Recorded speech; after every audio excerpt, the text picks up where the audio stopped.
The 6:36 a.m. shift change at Oak Creek Memorial always smelled like fresh coffee and yesterday's mistakes. Megan O'Brien pushed through the ICU doors with her badge clipped to her scrubs, her left shoulder favoring slightly as she set down her bag, a habit from 3 years ago that her body refused to forget. The limp was barely noticeable unless you were looking for it. Most people weren't. She kept her eyes down as Dr. Sterling Pierce swept past in his white coat, trailing the scent of expensive cologne and entitlement, his phone already pressed to his ear before he'd even reached the nurse's station. That wasn't her concern. She had 7 patients to check, vitals to review, and 4 hours before the afternoon shift arrived to relieve her of the weight of keeping people alive. Room for 12 was her last stop on the morning rounds. The door was already open, afternoon light slanting through the Venetian blinds, and she could hear the soft murmur of voices before she stepped inside. Admiral James Garrett lay in the hospital bed with the careful stillness of a military man, shoulders squared even horizontal, jaw set, eyes tracking the movements in the room with the precision of someone trained to assess threats. He was 63, admitted yesterday for post-operative monitoring after a routine cardiac procedure, the kind of surgery that happened to thousands of people every week in hospitals across the country. His daughter-in-law sat in the visitor's chair, a woman named Claire with the nervous energy of someone outside her element, her phone clutched in her lap like a lifeline. Megan's son served under Garrett's command at the naval station. The Admiral had no idea that the quiet nurse entering his room was Major Megan O'Brien, 3rd Battalion, 5th Marines, retired on medical discharge. That knowledge lived in the lining of her scrub jacket, stitched beside her heart, a faded unit patch from Ramadi, the only piece of her past she'd kept. "Good morning, sir," Megan said, her voice pitched low and steady, the voice of someone trained not to take up space. She moved to the footstand first, checking the drip rate with the kind of focused attention that made the procedure feel like ritual. "How are we feeling today?" Admiral Garrett's eyes tracked her movements. "Fine, nurse. Pain's manageable. The medication they gave me at 0500 is working." She pulled up his chart on the bedside monitor, reviewing the pain management protocol that Dr. Ashford had prescribed. The numbers told a story if you knew how to read them. Opioid dosing at 4 milligrams of morphine every 4 hours, which was appropriate for post-operative pain, but his vital signs were stable, our blood pressure holding at 118/76, heart rate steady at 62 beats per minute, oxygen saturation at 98%. The Admiral wasn't in acute distress. His body wasn't screaming for chemical intervention. It was speaking a quieter language, one that most physicians never learned to hear because they were too busy following the protocols written in textbooks published 5 years ago. "Your vitals look strong, Admiral," she said, checking his peripheral lines with practiced precision. The foresight was clean, no signs of infiltration, the dressing dry and intact. "Your heart rate is excellent. Can I ask, when was the last time you felt real pain versus just awareness of discomfort?" Claire leaned forward slightly. "What do you mean?" Megan's hands moved to his wrist, feeling for the radial pulse, counting the steady thump beneath his skin. Pain and discomfort aren't the same thing. Pain is acute. Discomfort is awareness. The Admiral's vitals suggest he's experiencing more discomfort than pain. "If we adjusted the medication protocol," she paused, careful not to overstep, careful to frame this as observation rather than recommendation. "Multimodal pain management can be more effective. Ice therapy on the incision site, positioning adjustments, reduced dosing on the opioids with an anti-inflammatory component. It decreases dependence and side effects." Admiral Garrett studied her with the kind of attention that made her feel seen and invisible simultaneously. "You've thought about this?" "I have," Megan said simply. "Standardized protocols aren't always optimized for individual physiology." Claire nodded with visible relief. "That sounds better than just more pills. Thank you for thinking about that." Megan was still adjusting the ice pack placement, careful not to put direct pressure on the incision, maintaining the therapeutic distance that prevented tissue damage, when the door opened with the sharp precision of someone trained in making entrances. Dr. Ashford filled the doorway like an unwelcome weather system, his tailored suit a shade of charcoal that cost more than Megan's monthly rent, his tie silk, his shoes Italian leather that clicked against the linoleum tile like a metronome counting down to something. He was 47, appointed chief of cardiac surgery 3 years ago, and he carried the kind of institutional power that came from having the hospital board's private cell phone numbers and the ear of donors who'd funded the new cardiac wing. "Admiral Garrett," he said, his voice calibrated to convey warmth to the patient while somehow conveying the opposite to everyone else in the room. "How are we this morning? I trust the nursing staff is taking excellent care of you." "Very well taken care of," the Admiral said, his eyes moving briefly back to Megan before returning to Ashford. Megan stepped back from the bedside, making herself smaller, the way she'd learned to do in the 3 months since arriving at Oak Creek Memorial. "Make yourself useful, make yourself quiet, make yourself forgettable." That was the strategy. Disappear into the work and let the hierarchy sort itself out without friction. Ashford's gaze passed over her like she was furniture. "Nurse, the pain management protocol we established yesterday is the standard of care for this procedure. Post-operative pain requires aggressive management in the first 72 hours to prevent mobilization complications." "The Admiral's vitals are stable," Megan said, keeping her voice neutral. "Ice therapy and positional support are showing good results." "The protocol was established by the surgical team," Ashford interrupted, not unkindly, just with the absolute certainty of someone who had never been contradicted successfully. "I'd prefer we maintain consistency. The Admiral's comfort is my priority."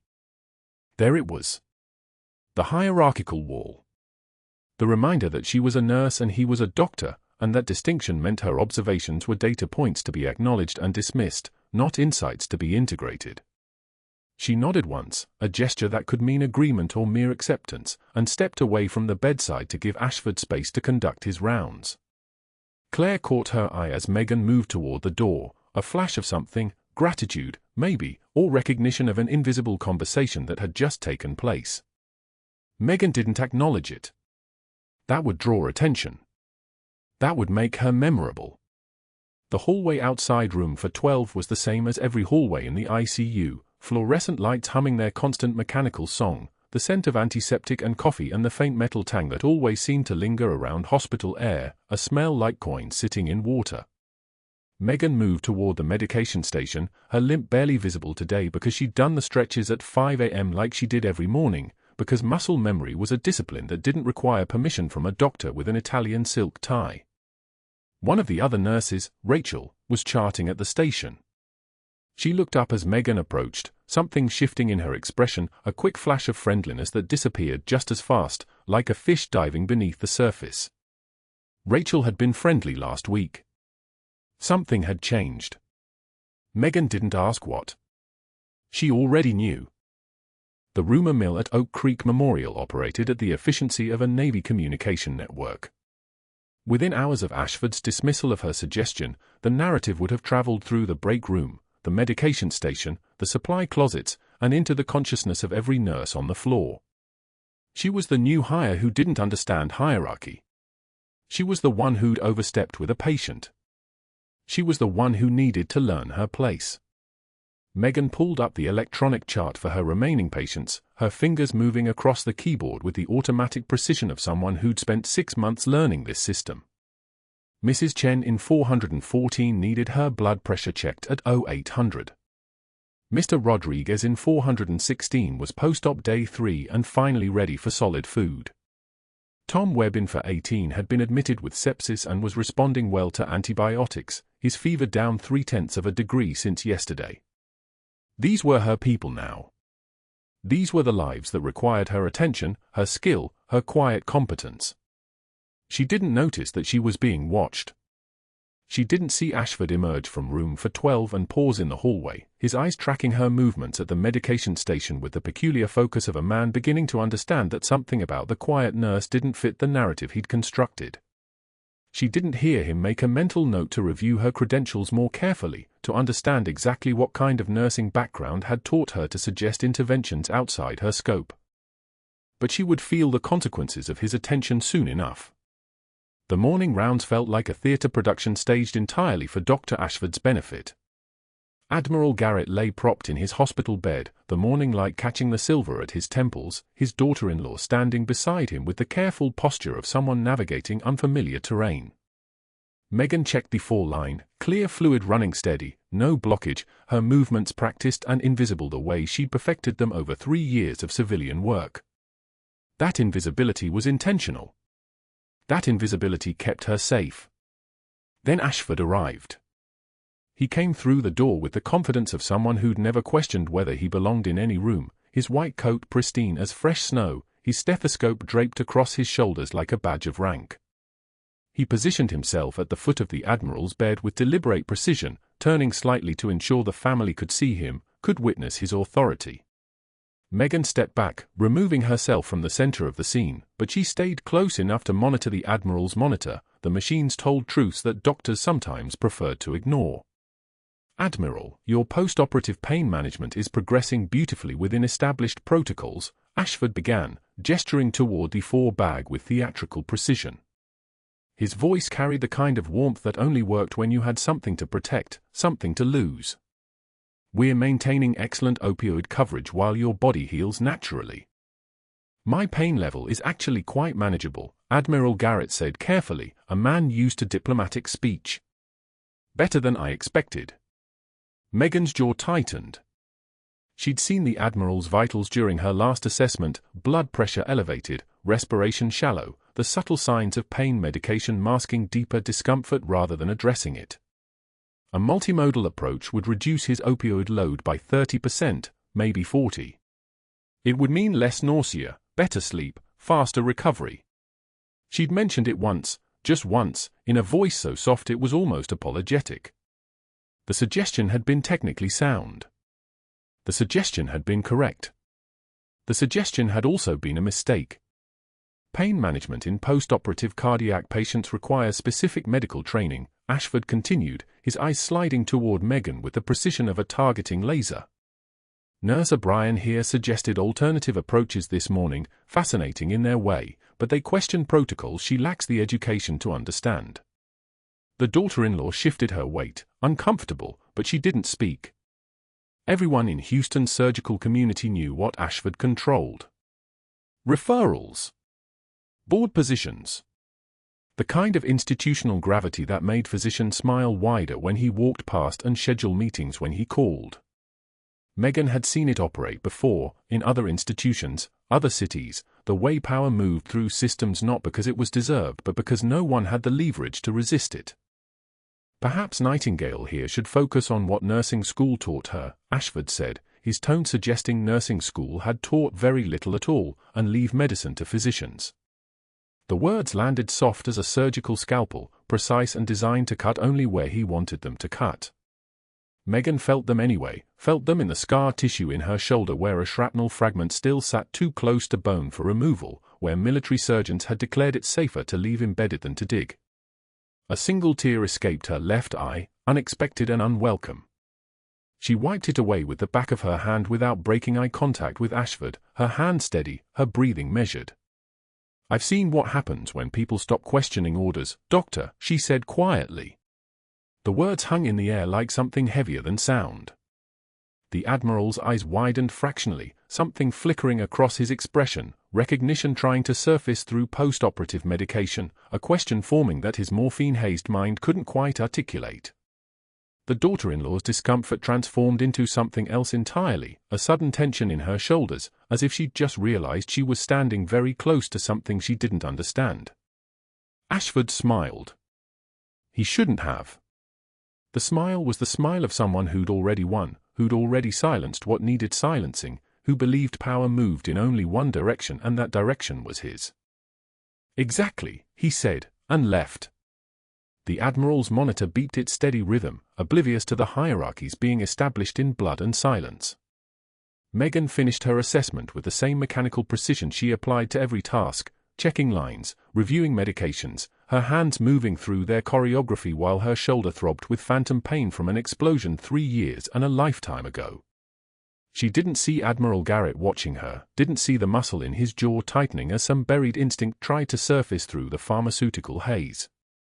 By 11 o'clock, she sat in the break room with the lunch she'd packed that morning, a sandwich, an apple, a bottle of water, and the MRE packaging she still bought out of habit, the heavy-duty military foil that had sealed rations in Ramadi when the heat made everything taste like metal and sweat.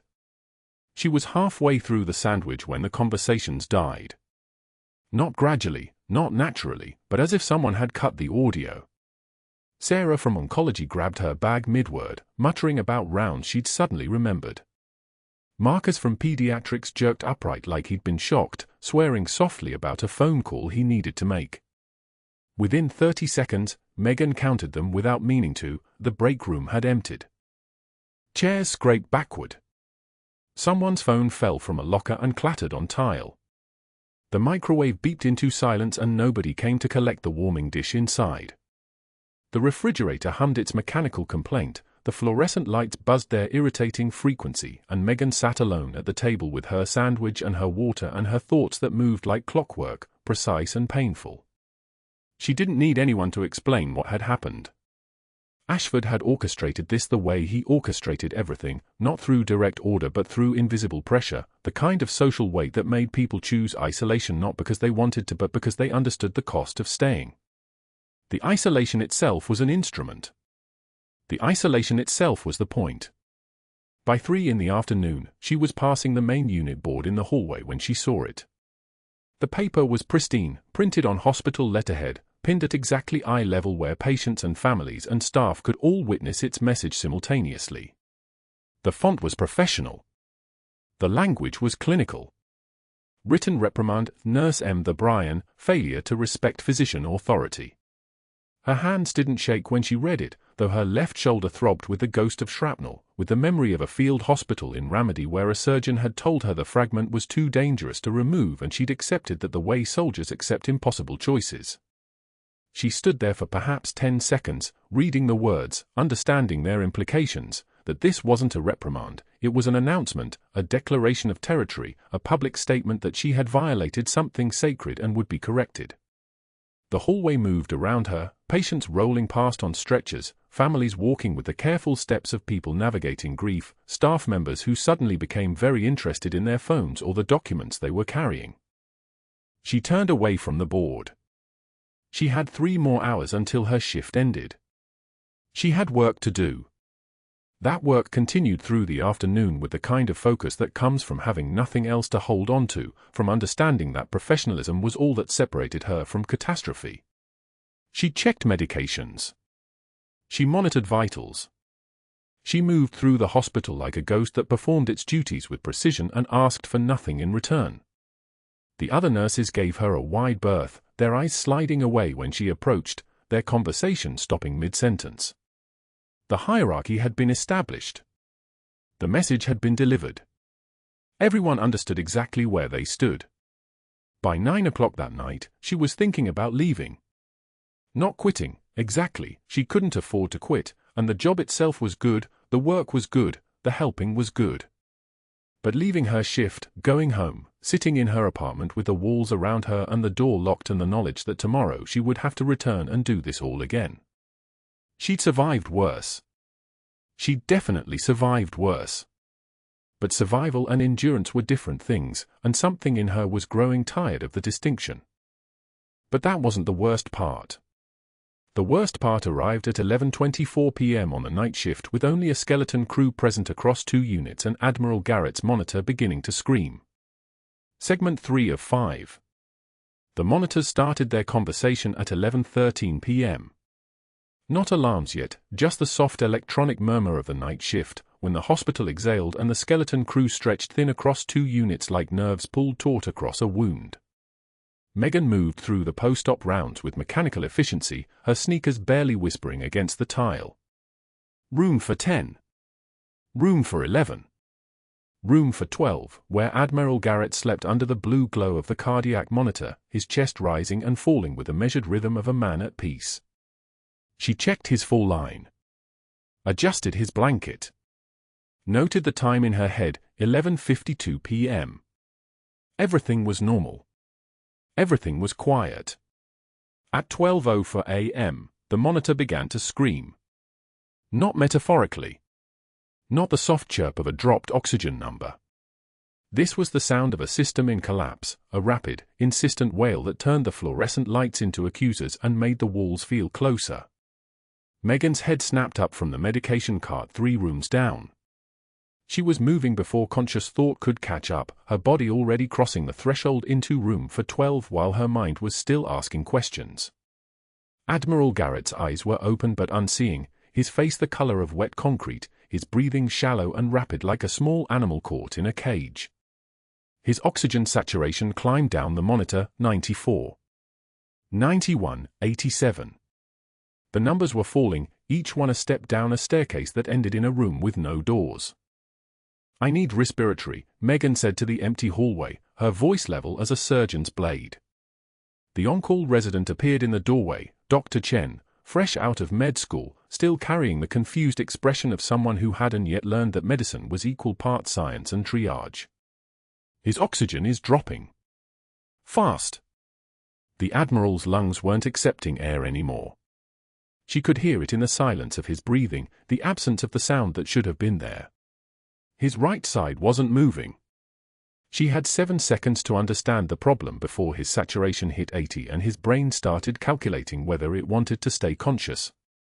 Pain is information. Pain is data. So was the absence of breath.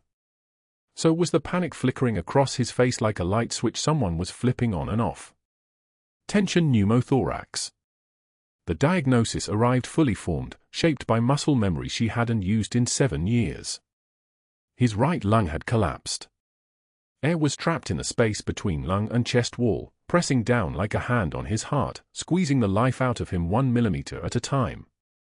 The on-call resident was frozen in the doorway, his eyes wide and useless, his hands hanging at his sides like they belonged to someone else. He was waiting for an attending physician. He was waiting for a protocol.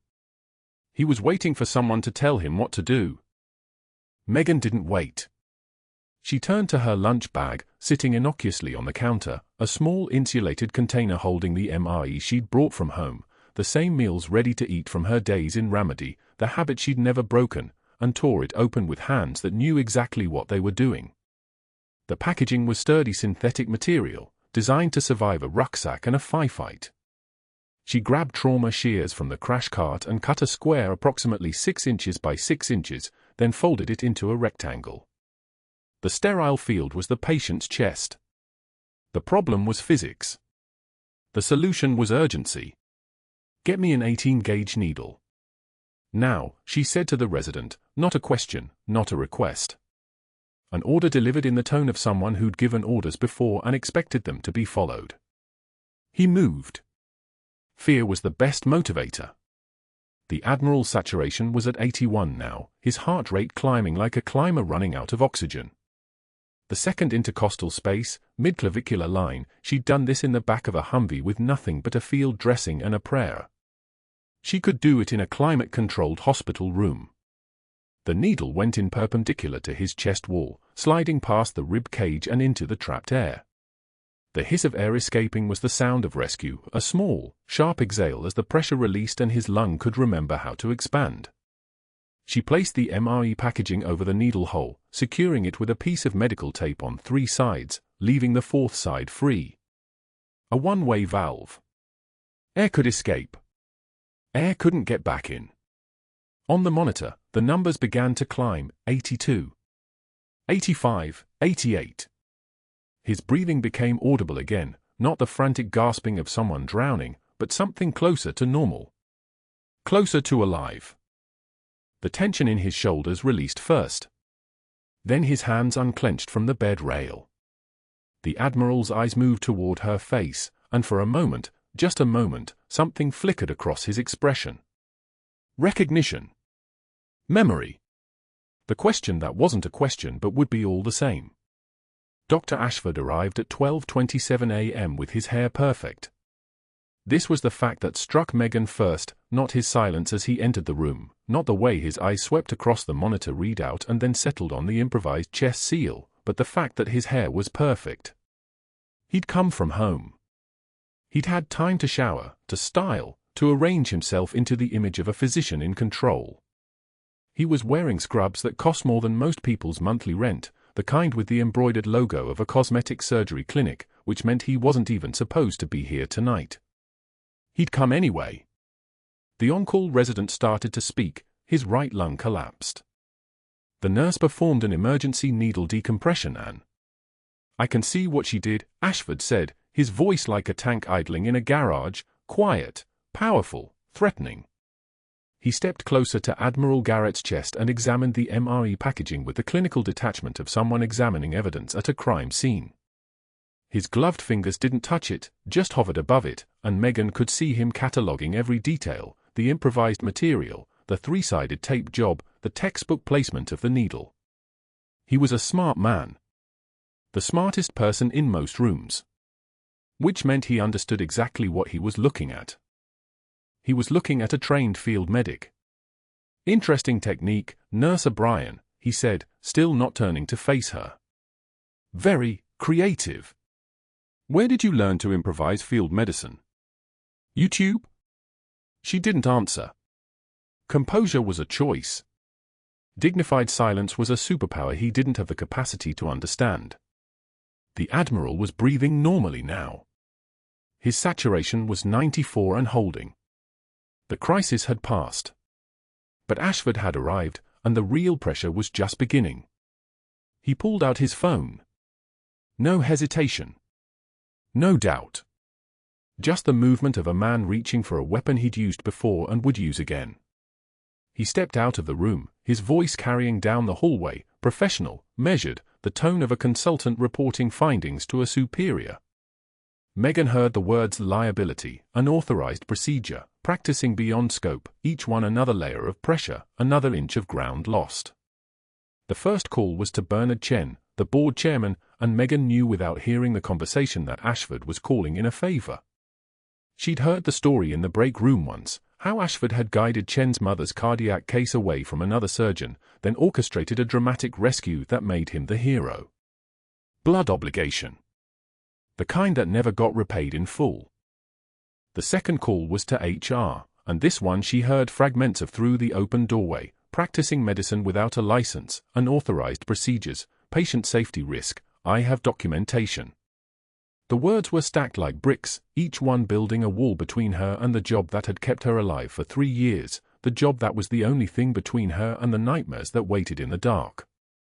The third call was to security.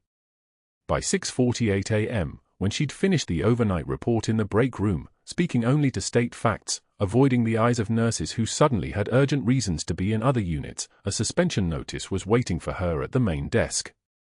2 lines of institutional language, effective immediately, pending review. Surrender your badge. The words were polite. The meaning was execution. She handed over her hospital identification without argument, her hand steady as a surgical laser, her voice controlled and professional. "Yes, sir." That one word, sir, contained all the discipline of 7 years of civilian life, the effort it had taken to bury the woman who'd led a weapons team through Ramadi. The effort it had taken to stay invisible. The effort had failed anyway.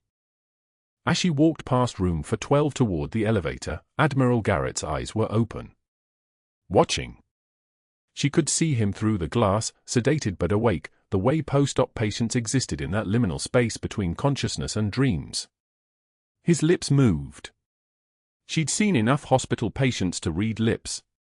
His jaw formed 2 syllables, then one more. Major. O'Brien. Not a question. A recognition. The kind of recognition that meant her past wasn't buried. It was standing in a hospital bed in Houston at 6:52 a.m., looking directly at her, mouthing the rank she'd spent 7 years trying to forget. The floor didn't tilt.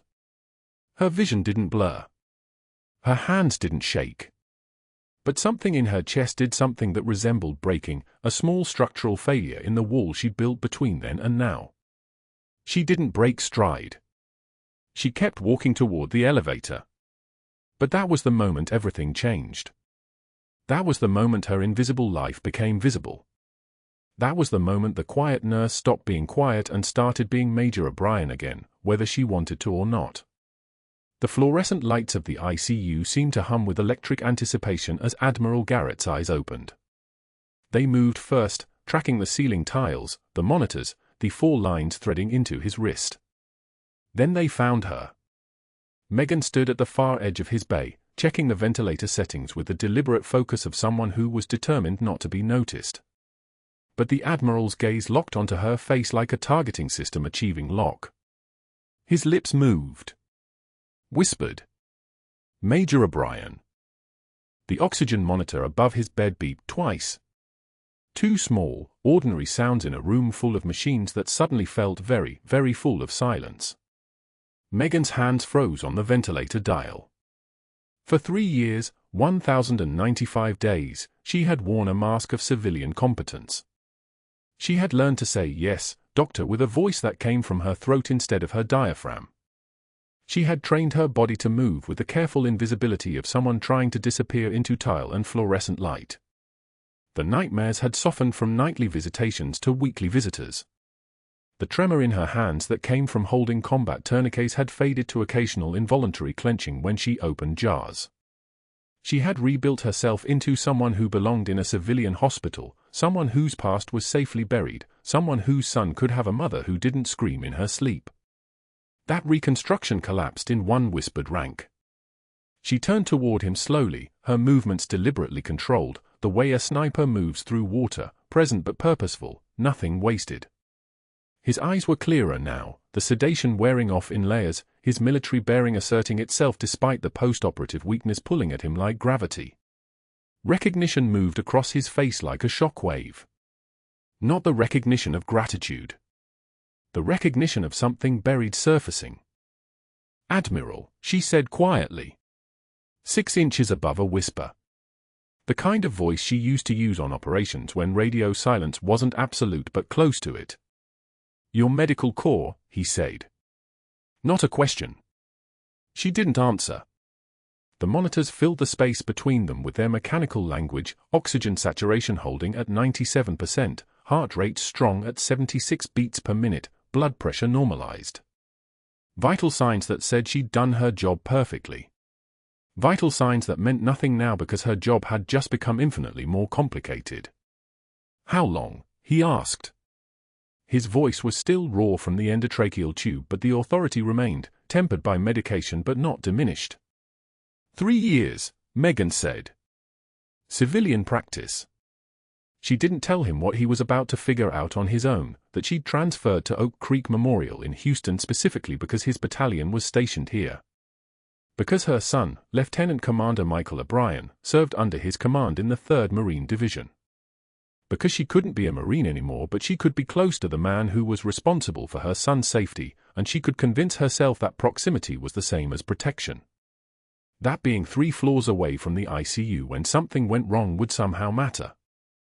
The Admiral's eyes moved to her left shoulder, to the place where she moved differently on long shifts, where scar tissue pulled tighter when she reached overhead. Ramadi. 2019, she confirmed. Jolin District. Direct fire. Shrapnel. And you're nursing. I'm nursing. He closed his eyes. When he opened them again, they were different. They held the look of someone processing information that changed how he understood a situation. You performed a thoracostomy. Improvised field emergency response, Megan corrected. Her voice had dropped another octave, shedding the nurse speak like a snake shedding skin. You were in tension pneumothorax. O2 sat was dropping. There was no alternative. There is always an alternative, Admiral Garrett said quietly. You chose the right one. The ICU monitors kept their steady rhythm. Machines talking to machines, humans reduced to the electrical signals of their survival. Megan's hands had started to shake, not from fear, not from the adrenaline that still hadn't fully metabolized from the crisis, but from recognition. From the weight of 3 years of distance collapsing into a single hospital bed where she'd just exposed herself as something more than a quiet nurse with steady hands. Before she could respond, Dr. Ashford appeared in the bay doorway like a character waiting for his cue. He assessed the situation in seconds, the Admiral's clarity, Megan's stance, the conversation that was happening without words.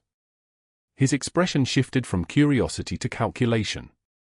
He'd already won. She was fired, her access revoked, her position untenable. But he needed to make sure she understood what she'd lost. He waited until the day shift arrived.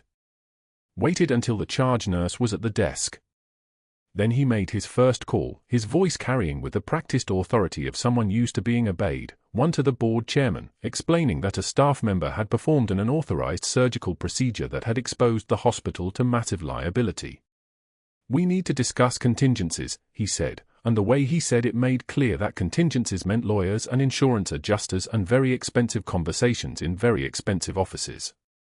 20 minutes later, he made his second call, this time to HR. He was careful with his language, clinical in his delivery. "I have concerns about Major O'Brien's scope of practice. A procedure was performed last night that exceeds nursing authorization. Documentation shows competence that shouldn't exist at the nursing level. I would recommend immediate investigation and suspension pending review." Not an accusation. Concern. The kind of concern that gets documented and filed and becomes very difficult to argue against in a legal proceeding. The third call was to security. Briefer than the others. Restrict ICU access for Megan O'Brien, effective immediately. Remove her credentials. Escort her to her locker if she attempts entry. Not a request. A directive. The language of power people use when they're confident the power is theirs. By 8:08 a.m., it was done. Her badge was disabled. Her access was terminated. She was no longer a nurse at Oak Creek Memorial. She was a liability that needed to be contained. The charge nurse brought her the news with her eyes looking everywhere but at Megan's face. "Administration says you're on immediate suspension pending investigation. They want you to clear your locker and leave the building." Megan had been fired once before. The discharge papers had been compassionate, for medical necessity, service-related disability, full benefits pending. But discharge papers signed by the Secretary of the Navy felt different from being escorted out by a security guard who wouldn't meet her eyes. The SecNav didn't care what you felt. The SecNav only cared that you couldn't perform. Here, at Oak Creek Memorial, someone wanted her to know she'd done something wrong, even though she'd saved a life. She packed methodically. The cracked mug that read "World's Okayest Nurse" went into the cardboard box first, a gift from her first civilian nursing job, a place where she'd worked for 4 months before the nightmares got so bad she couldn't stay. The succulent came next, a tiny plant in a ceramic pot that had been slowly dying since she bought it at a farmer's market. She'd been watering it out of obligation, not hope. 3 inches of soil, 1 leaf brown and curling. It belonged in the box with her. The photograph was last. She held it for a moment before wrapping it in paper towels. Her son in dress blues before his first deployment, standing at attention, his face showing the same composure she'd taught him, the military face, the one that doesn't tell the truth about what you're feeling. He was 24 now and had been under Admiral Garrett's command for 8 months. She had taken this job in Houston specifically to reduce the separation to something manageable, some distance where she could convince herself she was closer to his safety. 8 months of being 3 floors away from the Admiral, close to his command structure, believing that proximity mattered. The box weighed almost nothing, maybe 5 pounds of cardboard and regret and the accumulated evidence of a life being packed away. Security walked her to the emergency bay exit at 7:34 a.m. The rain in Houston was exactly the kind of rain that feels personal, that finds every gap in your clothing and every crack in your composure. She stepped into it without an umbrella. The box became heavy with water almost immediately, the cardboard softening, the photo inside beginning to warp. She didn't run for shelter. There wasn't any point. The cardboard was failing anyway. By the time she reached the bus stop bench 2 blocks away, the box was coming apart at the seams. She set it down carefully on the wet bench seat and pulled out the items before they were completely ruined. The mug had survived, its ceramic too solid for water damage. The succulent was already so damaged by neglect that the rain couldn't make it worse. The photograph came out wrapped in soggy paper towels, the image of her son still visible, still at attention, still composed. From inside her jacket lining, Megan withdrew the only piece of her past she'd kept. The unit patch. Faded from 3 years of constant contact with her skin, the insignia worn to a soft grey, the emblem of 3rd Marine Division's surgical unit, the patch she'd earned the right to wear when she made major, when she stopped being a doctor and became a battlefield medicine specialist. She ran her thumb over the stitching, feeling the loose threads where the patch had been sewn into the lining when she was still a different person. At that same moment, 3 floors above where she sat in the rain, Admiral Garrett was demanding to speak to the officer who had admitted her. His staff doctor appeared with a tablet, confusion written across his face. "Sir, the nurse was already discharged. She's not on the roster." "Then UN discharge her," Garrett said. His voice had that particular quality that comes from someone used to having orders obeyed. "Find out who she is. Find out what happened to her. And find out why she's not standing in this hospital right now." The search took 30 minutes. Her record was still in the system, she hadn't been scrubbed, just removed from active rotation. The information that came back made the Admiral's face go pale in a way the surgery hadn't achieved. Major Megan O'Brien. Medical discharge, 2020. Bronze Star. Purple Heart. Combat trauma surgeon, 3rd Marine Division, for tours, Ramadi. The same unit patch he'd seen on the wall of officers' quarters 20 years ago when he was just another captain trying to earn promotion. The same major who'd saved 47 personnel in a field hospital during a 16-day siege. The same major who'd saved his life 2 hours ago with nothing but an MRE package and the kind of medical knowledge you only get from watching people bleed out and learning to stop it before they do. "Get her back here," he said to his staff. "Now. And call JG.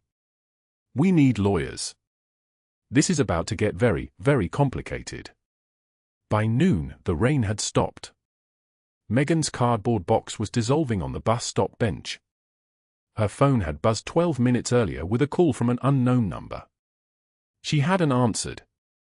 She was staring at her son's photograph, at his dress blues, at the young face that would never know his mother had just been destroyed by the man who commanded him, and wondering if she should have stayed dead instead of just staying quiet. She didn't know that 42 miles away, a convoy was being mobilized. She didn't know that Admiral Garrett had made calls that made very important people move very quickly. She didn't know that in 72 hours, the sound of diesel engines and military boots would return to Oak Creek Memorial, and that her carefully constructed civilian identity was about to collapse completely in front of the entire hospital. She only knew that she was sitting in the rain with a cardboard box that was falling apart, holding a photograph of a son who didn't know she'd just given up everything for the second time. The faded unit patch was still in her hand, the stitching coming loose, the grey insignia barely visible. She pressed it against her chest and let the rain wash over her.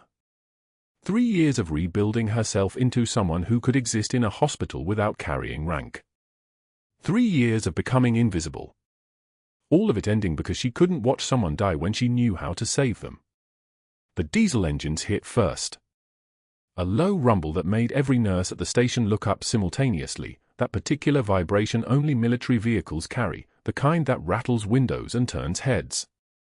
Through the ER bay doors, a Navy convoy rolled in with the precision of a surgical team, 2 hums, 1 cargo transport, all bearing the insignia of Naval Medical Command. The rotors of a Black Hawk helicopter visible on the tarmac beyond, still cooling but ready. Not an emergency admission. Something else entirely. 2 officers in dress whites emerged from the lead vehicle, their movements economical and purposeful. Gold insignia caught the fluorescent hospital lights. They walked directly to the nurse's station, not to registration, not to the information desk, but directly to where charge nurse Patricia stood with her hand frozen over the computer keyboard. The taller officer, a commander with eyes like polished steel, spoke with the kind of authority that didn't require volume. "We're looking for Major Megan O'Brien." "Nurse O'Brien. Where is she?" The silence that followed could have filled the entire floor. Patricia's mouth opened. Closed. Opened again. She was terminated 3 days ago. She doesn't work here anymore." The second officer, a lieutenant with a scar that traced his left cheekbone, exchanged a glance with the commander. That single look carried an entire conversation. The commander spoke into the radio clipped to his uniform, 3 words, and suddenly the entire character of the moment shifted. The doors at the end of the corridor opened. Admiral Garrett appeared between 2 junior staff officers, weak but standing, his uniform freshly pressed despite the medical discharge papers signed 72 hours earlier. His left arm was still bound, his breathing still careful, but his eyes were the color of the Atlantic in winter, clear and unforgetting. He looked directly at the assembled nursing staff, and when he spoke, his voice carried the weight of someone accustomed to commanding rooms full of armed personnel. This woman performed a field thoracostomy under fire in Ramadi that saved for Marines. She has a Bronze Star. He paused, letting that sink in. The break room had gone silent. Ortho was silent. The entire unit was holding its breath. She has a Purple Heart. And 3 days ago, your Dr. Ashford had her terminated for saving my life. Megan stood at the far end of the corridor near the medication station, arms full of discharge paperwork she'd been helping Patricia with, volunteer work, something to do while the termination paperwork processed through HR. She didn't move forward. Didn't speak. Instead, her right hand reached inside her scrub jacket, moving with the precision of someone retrieving something she'd kept close for 3 years. The faded unit patch emerged, worn at the edges, the gold embroidery barely visible now, the kind of patch that only survives by being kept in darkness. She held it up between her fingers, not for the Admiral, not for the officers, but as a simple statement of fact. The room went so quiet you could hear the ventilator hum from room 412 down the corridor. Admiral Garrett nodded once, a small acknowledgement. The commander stepped forward with a thick manila folder, the kind that takes days to assemble, the kind that contains catastrophe. Naval Medical Command conducted a comprehensive 48-hour review of all cases involving military personnel treated at Oak Creek Memorial in the past 18 months. He opened the folder, revealing pages of medical records, printed emails, pharmaceutical logs. We found discrepancies in medication dosing records. Post-operative infection rates that don't match nursing documentation. Survival statistics that appear significantly optimized compared to standard protocols. The board chairman, Bernard Chen, had already appeared from the administrative wing, his expression thunderous. Not at the military officers. At Dr. Ashford, who was standing outside the ICU with a stack of charts, his face draining of color in real time as the implications became visible on his skin like a rash spreading. The commander continued, his voice precise as a surgical instrument. Major O'Brien suggested reduced opioid protocols for Admiral Garrett based on improving vitals and declining pain scores. Your staff notes indicate Dr. Ashford increased dosage after her suggestion, despite objective improvement. We found 6 similar cases. All military personnel. All showing better outcomes under nursing care than prescribed escalations. The hospital's legal counsel appeared from nowhere, carrying printed emails, the light reflecting off her glasses in a way that made them look like weapon sights. Ashford took 3 steps backward, his body language already conceding what his mouth hadn't yet formed words to acknowledge. Sarah from oncology stepped forward from the nursing station, her voice steady but angry. He threatened my evaluation when I questioned his chemo protocol last month.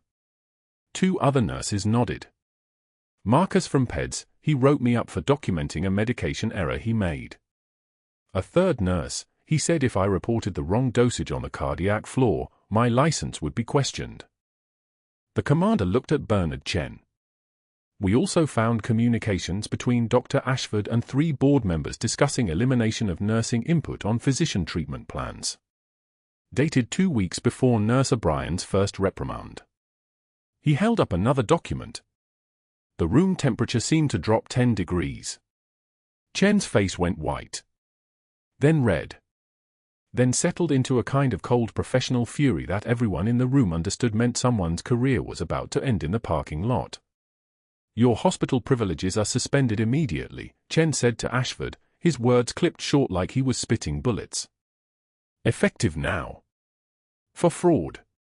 For falsification of medical records. For gross misconduct. He turned to the security officers standing near the main doors, the same security department Ashford had weaponized 3 days earlier to restrict Meghan's ICU access. Please escort Dr. Ashford from the building. Full investigation. Board review pending. FBI notification required. The 2 security officers approached Ashford with their faces professionally blank, the kind of blank that came from doing this kind of escort dozens of times in their careers. Ashford looked at Meghan once, searching for triumph in her expression, for satisfaction, for any visible reaction. He found only that same quiet dignity, that measured breath, that devastating calm that had infuriated him for weeks because it couldn't be broken. When she did speak, her voice had dropped an octave from the nurse's whisper of 3 days ago. "You might want to call a lawyer, doctor." 10 words. That was all. Somehow worse than rage would have been. The escort was conducted in silence. Ashford's badge was removed. His access cards were deactivated. The security guard, James, who'd been working the East Corridor for 8 years, walked him to the parking lot without a word, and when the glass doors closed behind them, it was like a page turning in a book that nobody wanted to read anymore. The Admiral approached Meghan directly, moving slowly because his ribs were still knitting together. He extended his right hand, and she took it with the kind of grip that came from years of field medicine and battlefield trauma. "Thank you, Major," he said quietly, in front of everyone. "Your son asked me daily when you'd be back at work. He has 3 more weeks before his deployment ends. He's going to want to see you." She didn't respond immediately, but her jaw tightened just barely, the kind of micro-expression that contained an entire emotional history. The convoy would wait outside. Not immediately, not for hours. There were procedures, paperwork, official statements to the administration. But within 40 minutes, those dress uniform officers would be standing in the break room where the other nurses had abandoned Meghan 3 days earlier. They would stand there silently while she retrieved her old unit patch from her locker, the one she'd kept in the jacket lining all this time. And they would stand there while she walked to the bulletin board where her termination notice had hung, where it had been left as a warning to others about the cost of questioning Dr. Ashford's authority. She unpinned the reprimand, the yellow paper, official letterhead, the stamp of institutional shame, and replaced it with the unit patch. Someone would add a plaque later that week, made from brushed aluminum, engraved with her name and medals. But in that moment, it was just the patch, worn and faded, hanging in the exact spot where the hospital had tried to bury her. Sarah touched her shoulder. "We didn't know," she whispered. "We didn't know who you were." "I know," Meghan said. Her voice was different now. Not louder, but heavier. "You would have." The officers waited by the convoy, patient and professional, understanding that some debts take time to settle. Admiral Garrett would insist on the full escort, insist on the formal recognition. He would also insist on one more thing, a detour to the naval station airfield, where transport aircraft were landing, where personnel were deplaning, where a young sailor with his mother's eyes was coming home from deployment having spent 72 hours not knowing that the woman he'd been worried about for 3 years, the reason she'd taken this job in Houston in the first place, had just become officially, publicly, incontrovertibly a hero again. The helicopter was already warming up on the tarmac. Through the window of the ER, Meghan could see the rotors beginning to spin, could feel the bass note of the engines as they cycled up. The Admiral turned back one more time before the officers helped him into the aircraft. "Your son earned his rank through service, Major. But he got his character from you." Then he was gone, lifted up into the Houston evening, the rotor wash shaking the windows like applause. That night, when Meghan pinned the unit patch to the break room bulletin board over the space where her reprimand had hung, none of the nurses spoke. They just watched. They watched her straighten the patch with precision. They watched her hand hover over it briefly, as if touching something that had been buried for 3 years.